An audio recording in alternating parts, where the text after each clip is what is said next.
There is a silent panic happening at boarding gates right now. Travelers frantically tearing their carry-ons apart. People unzipping bags on the floor just inches from the jetway. Passengers standing at the scanner with their credit cards out, not to buy an in-flight upgrade, but to pay a massive, unannounced penalty they never saw coming. Airlines quietly rewrote the baggage rules this summer, and it is not just about the size limit. The aggressive way these rules are being enforced right now is a completely different system than anything you have experienced before. Let's break down the first trap, one that sounds entirely routine but carries a hidden twist. Travelers are missing completely. On paper, the official dimensions haven't budged. Legacy carriers like American, Delta, United, JetBlue, and Alaska all publish the exact same baseline: 22 inches long, 14 wide, 9 deep. It's an industry standard that hasn't changed in over a decade. But right now, the trap isn't the dimensions themselves. It's the weaponized enforcement at the gate. You know that metal sizer basket you've walked right past 1,000 times without thinking? Gate agents are actively forcing passengers into it. And this is precisely where innocent travelers get caught off guard. Protruding wheels, rigid handles, every single exterior pocket that bulges outward. The actual volume inside your luggage is completely irrelevant to the agent. Total exterior boundaries, fully packed, fully expanded, is the only score that matters. A suitcase that looks perfectly fine will trigger a penalty the moment a handle fails to flush retract, or a zipper compartment swells out. Before you head to the terminal, audit your luggage at home. Fully stuffed, handle fully raised, every pouch packed out. If your dimensions sit right on the line, assume the system has already flagged it as over. You score what looks like an incredible deal on a basic economy ticket. You just saved $40 on the base fare. You pack your trusted carry-on, reach the boarding door, and the gate agent pulls you aside. Your carry-on is completely banned on that specific ticket. On basic economy fares, pushed heavily by American, Delta, United, and others, access to the overhead bin is now locked behind a seat upgrade or a hidden fee you were supposed to pay at checkout. Without it, you are strictly restricted to a personal item only. The airlines rolled this restriction out completely under the radar. Buried deep in the fine print, it says, "Personal item only." The system is designed so you only find out right at the scanner. Standing inches from the jetway, American will slap you with a $40 gate check penalty right on the spot.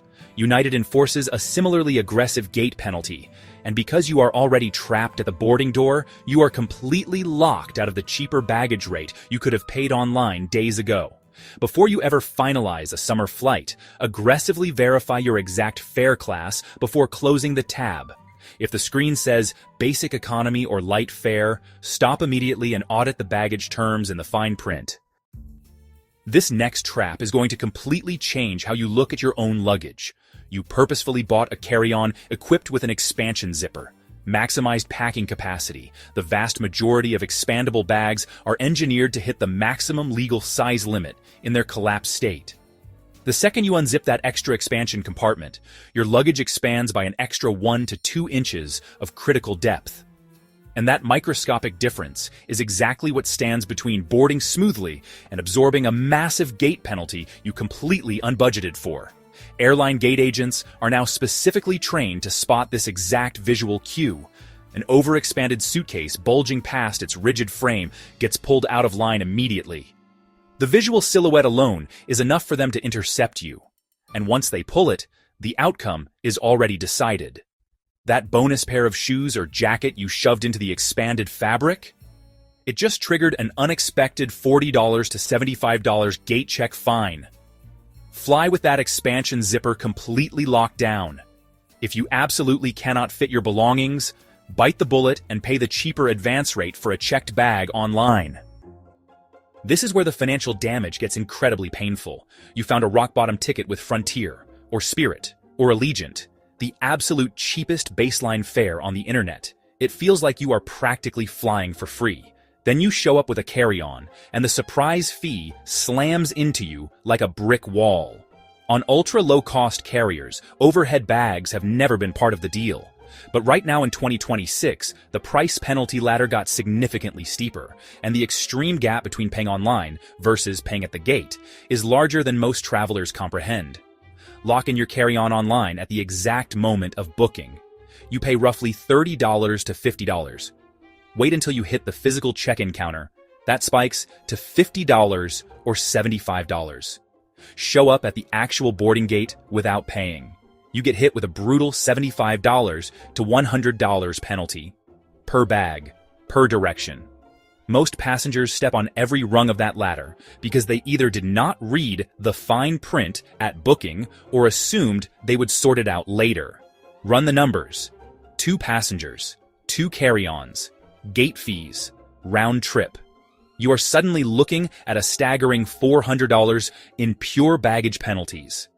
The second you decide to book with an ultra-budget airline, you must treat the carry-on penalty as part of the immutable base ticket price and force yourself to add it at initial checkout. It is absolutely the only moment you will ever get out of it cheap. Think you are safe because you only brought a personal item? This one is for you. The rule itself has not changed. Your personal item still needs to fit under the seat in front of you. But enforcement this summer is noticeably more aggressive, especially on full flights. A personal item should measure around 17 by 10 by 9 inches. The key word in that definition is under the seat, not in the overhead bin. If your personal item goes overhead, gate agents are now treating it as a carry-on. On a basic economy ticket, that triggers the gate check fee on the spot. An overstuffed backpack that is rigid, bulging, and clearly cannot compress under a seat gets pulled. The fee follows. Keep your personal item genuinely personal item sized.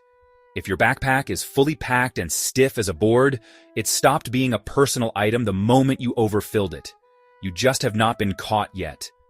This summer, the odds of being caught went up considerably. Here is a misconception I hear constantly. They will just gate check it for free. Most airlines charge for gate-checked bags. American and United charge around $40. Budget carriers charge $75 to $100. Gate checking became normalized during years when agents were practically begging passengers to volunteer their bags for overhead space. That voluntary process was free. The involuntary process, when your bag does not comply with the rules and gets pulled, is absolutely not. Know your airline's gate check fee before you leave home. If your bag is borderline on size, check it online at the advance rate during booking. It is almost always $30 to $50 cheaper than what you will pay standing at the jetway with 200 people in line behind you. Now, here is the part. Airlines definitely do not advertise, and it is actually working in your favor. Certain items do not count against your baggage allowance at all. Coats and jackets, umbrellas, duty-free purchases made after you clear security, assistive devices, food purchased inside the airport. Airlines are required to allow these items regardless of your fare class. You can board holding a duty-free bag, wearing your heaviest jacket, carrying an umbrella, and none of it touches your carry-on or personal item allowance. TSA seized over 4 million items last year. Most of it wasn't weapons. It was stuff travelers just like you packed without thinking. Shampoo, cologne, things you've carried for years. And in 2026, they're enforcing this harder than ever. I'm going to show you exactly what's getting pulled from your bag. And item number 7 is going to genuinely surprise you. The standard tube from your bathroom is 4 or 6 ounces, both over the limit. Even if it's almost empty, TSA pulls it based on container size. The fix: buy a dedicated travel size tube labeled 3.4 ounces or smaller. Keep it in your toiletry bag permanently. Don't borrow from your bathroom shelf.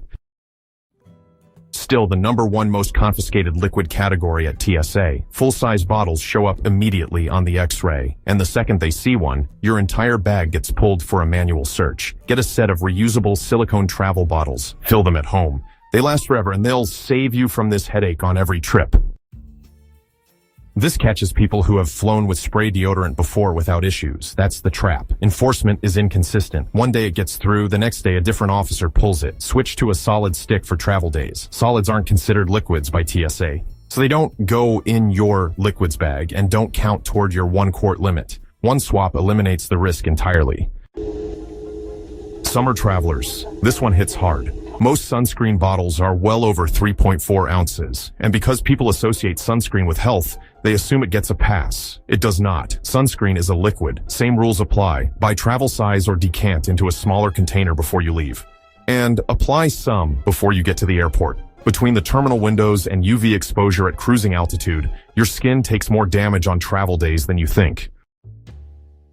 A full can of shaving cream is usually 10 ounces, nearly 3 times the limit, and because these are pressurized aerosols, they get extra attention from the scanner. Travel size cans cost about $2. Grab one, or shave before you leave and deal with it when you arrive. We're halfway through, and I haven't gotten to the item that costs travelers the most money. That's 2 items away. Stay with me.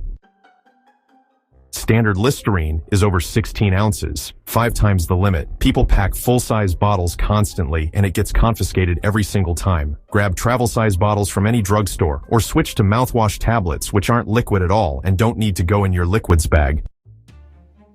Here it is, the expensive one. That bottle of Tom Ford in your carry-on? $150 of liquid. If it's over 3.4 ounces, TSA takes it without blinking. This is the single most expensive item regularly confiscated at security. People don't think of perfume as a liquid in the TSA sense. To the officer at the checkpoint, it absolutely is. Buy a refillable travel atomizer. They hold about 5 milliliters, they're well under the limit, and you fill them from your full-size bottle at home in 30 seconds. This surprises almost everyone. TSA classifies gel as a liquid. Gel shoe insoles with unspecified volume can technically be flagged and confiscated. I asked TSA directly through their Ask TSA tool, and they confirmed gel insoles are currently allowed. But what's allowed on paper and what happens at the checkpoint can be different because enforcement comes down to the individual officer. If you travel with gel insoles, remove them from your shoes and place them in the screening bin alongside your liquids bag. Let the officer see them clearly instead of making them guess on the X-ray. Sounds ridiculous, but it's common. Peanut butter, Nutella, jam, hummus, anything spreadable is classified as a liquid. If it can spread, pour, or smear, it falls under 311. The ironic part, you can buy peanut butter inside the airport after security and bring it on the plane. But the same jar packed from home gets tossed at the checkpoint. Pack spreads in checked luggage where there are no liquid restrictions, or buy them after security. The most important one, prescription cough syrups, liquid pain relievers, insulin, saline solution. Good news, medically necessary liquids are exempt from 311. You can carry containers larger than 3.4 ounces. But here's where travelers mess up. They don't declare them. They toss them in with everything else. The scanner flags an oversized liquid, and the entire bag gets pulled for a full search. Pack all medications in a separate clear bag. At the checkpoint, tell the officer directly, I have medically necessary liquids. Place them in a separate bin. They may do a quick additional screening, but you avoid a full bag search. Checkpoint. Ladies, listen up. Those fancy new cordless straighteners that run on butane cartridges? TSA hates them. The butane is a pressurized gas. If you put this in a checked bag, it is treated as a hazardous explosive. You can bring one in your carry-on, but it must have a safety cover over the heating element.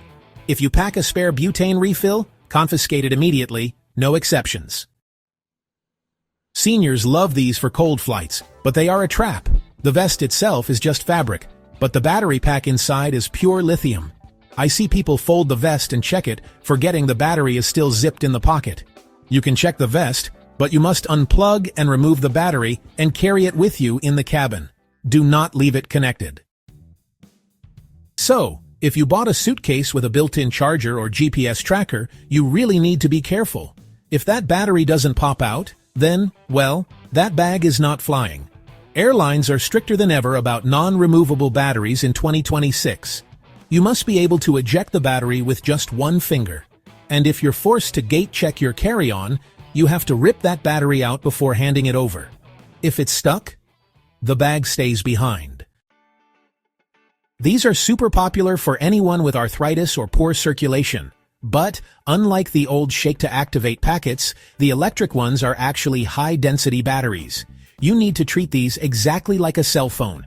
They live in your carry-on. Never, ever check them. Now, let's talk about medical gear. Your CPAP machine is expensive, so you carry it on. But what about the spare battery for the flight? Spare medical batteries often exceed the normal size limits.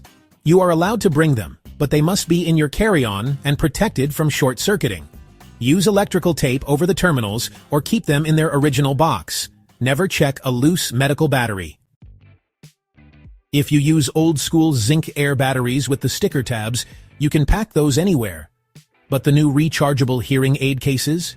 Those have lithium batteries inside the charging case itself. The hearing aids are in your ears, but the charger case must go in your carry-on, not your checked luggage. This is critical. You cannot check a battery-powered POC. The pressure changes in the cargo hold can affect the device, and the batteries are a fire risk. Bring it on board, and ensure you have enough battery life for 150% of the flight duration. Airlines require that buffer in case of delays. This is the most complex rule in travel. If you have a collapsible electric scooter or wheelchair, you cannot just fold it and hand it to the baggage handler. You usually need to disconnect the battery and bring the battery into the cabin with you. The frame goes under. The power source stays with you. Check with your airline 48 hours in advance. Just like the CPAP, the tabletop plug-in nebulizers are fine in checked bags. But the portable handheld ones with built-in batteries? Carry on only. If it has a battery you can't see, assume it's dangerous. This one isn't about fire, it's about panic. If your toothbrush turns on inside your checked bag, the vibration sets off alarms. Baggage handlers think it's an improvised explosive device. They will open your bag and tear it apart to find the noise. Tape the power button down or use a hard travel case. Don't let it buzz. Same logic here. A buzzing bag is a suspicious bag. Engage the travel lock if your razor has one. If not, put it in your carry-on so you can prove what it is if it starts making noise. You might think, I'll just read my Kindle at the hotel, so you check it. Don't. Tablets have large, flat batteries that are easily punctured if a heavy suitcase lands on top of them. A punctured battery means a fire. All screens stay in the cabin. It keeps them safe from theft and crushing. There is a huge rumor that Lufthansa and other airlines banned AirTags. They are allowed. The battery inside an AirTag contains only 0.3 grams of lithium. That is well below the danger threshold.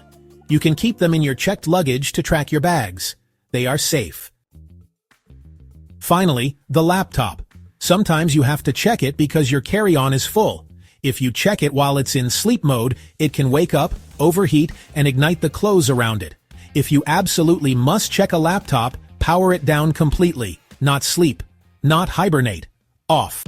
Once considered stylish and organized, those little leather passport covers are now more of a hassle than a help. TSA officers require you to remove your passport every single time you go through security.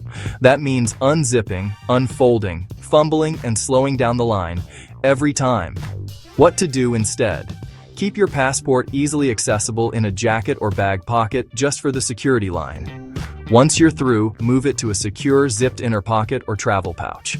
And always snap a photo of your passport's info page. Store it securely on your phone in case of loss or theft abroad. Your big everyday wallet doesn't belong on international trips. It's bulky, full of unused cards, and a goldmine for digital pickpockets. Modern thieves can skim credit cards right through your purse or pocket.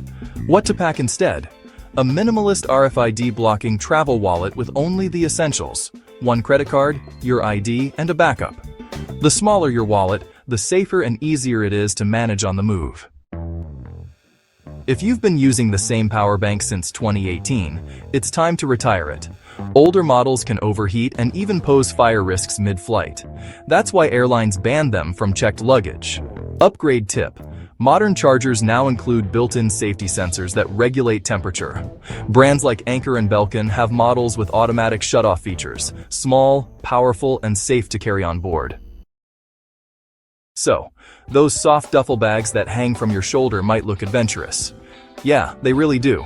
But after like 3 terminals and 2 layovers, they'll totally destroy your back. Even those so-called crossbody duffels are just awkward to carry, especially when you're rushing through airports. Here's a smart swap. Use a rolling duffel or a compact spinner backpack. They just glide effortlessly through terminals, fit overhead, and honestly, they'll save your shoulders from some serious strain. If your suitcase still has just 2 wheels, you'll notice the difference instantly. Dragging it behind you through those long airport corridors is, well, pretty inefficient and exhausting. So, upgrade to a 4-wheeled spinner suitcase. You can push it upright, navigate narrow aisles, and just glide into restrooms or cafes without wrestling your luggage through tight spaces. It's honestly one of those upgrades you'll never regret. Big, bulky toiletry kits are a nightmare for modern travelers. They take up like half your suitcase and make you pack way more than you actually need. The smarter move? Use modular pouches or stackable travel kits. Just separate your liquids, skincare, and grooming tools into smaller sections that fit right inside your carry-on. It's lighter, more flexible, and hey, TSA loves it. Alright folks, packing shoes for, every situation is one of the oldest travel mistakes in the book. Heavy sneakers and boots, well, they waste valuable luggage space and add weight that airlines just love to charge for. So, try this instead. Wear your bulkiest pair on the plane and pack 1 lightweight pair for walking. And hey, if you need sneakers, get waterproof travel shoes with removable insoles. They're compact, comfortable, and can handle almost any destination. They might look cozy, but ponchos are a nightmare inside airplane cabins. They snag on armrests, fall into neighboring seats, and make bathroom breaks way too complicated. A better choice? A fitted sweater or travel wrap that keeps you warm without getting tangled. Cashmere or merino wool is ideal. Soft, breathable, and never bulky. So, the old inflatable neck pillows are officially retired. They deflate mid-flight, lose shape, and make sleeping upright nearly impossible. Here's the modern fix. Use a structured travel pillow with built-in chin or side support. The best ones fold flat or clip to your carry-on handle, saving space while keeping your head supported the entire flight. So, those bulky converter blocks you plug into adapters? Yeah, they're pretty outdated. They're heavy, inefficient, and honestly unnecessary for most modern electronics these days. Instead, what you should do is buy dual voltage devices like curling irons, shavers, and laptop chargers.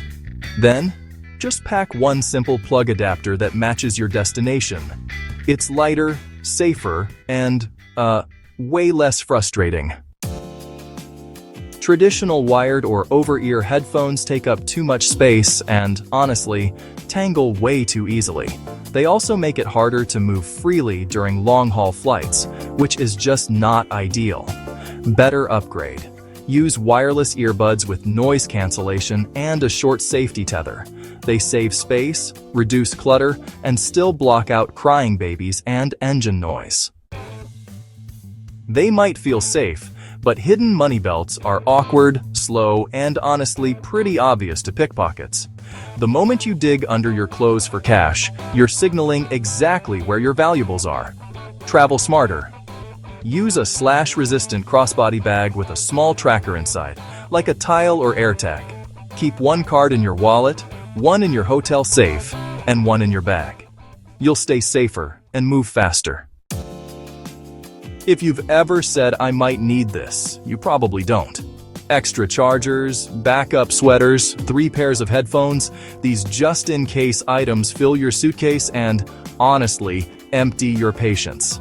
Every pound matters. Pack for the trip you're actually taking, not the one you're